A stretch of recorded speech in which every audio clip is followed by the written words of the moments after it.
Pastor Ajay బాబుని అప్పుడు arrest చేసినప్పుడు ఏమని ట్రోల్ చేశారంటే తమ్నేల్స్ వేసుకున్నారు. ఏమని ట్రోల్ చేశారంటే అజయ్ బాబు మీద కంప్లైంట్ ఇచ్చింది ఎవరో హిందువు కాదు ముస్లిం కాదు పాస్టరే. అదే అంటున్నా, అదే తమ్నేల్, అది వాళ్ళు పెట్టుకుంటారు.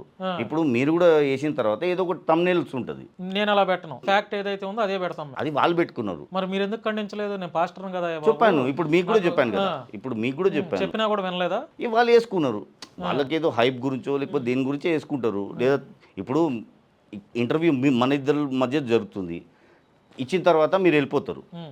అక్కడ ఎవరైతే అప్లోడ్ చేస్తారో ఆయన ఒకవేళ పొరపాటున ఇవ్వచ్చు, కావాలంటే ఏం కాదు, అన్ని మీడియా ఛానల్లో పాస్టర్ అనే వేశారు.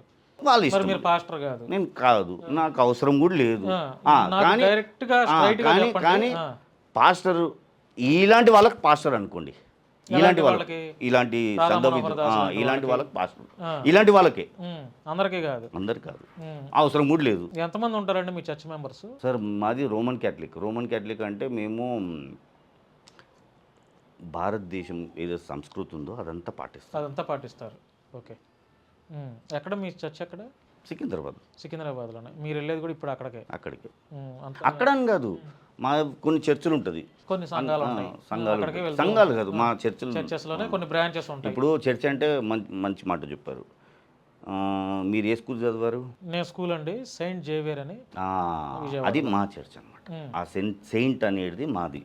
ఆ సెయింట్ అనేది ఇప్పుడు సిస్టర్స్ అన్నారు, నన్స్ అన్నాను కదా, ఇవంతా నడిపించేది మా సంఘం వాళ్ళే.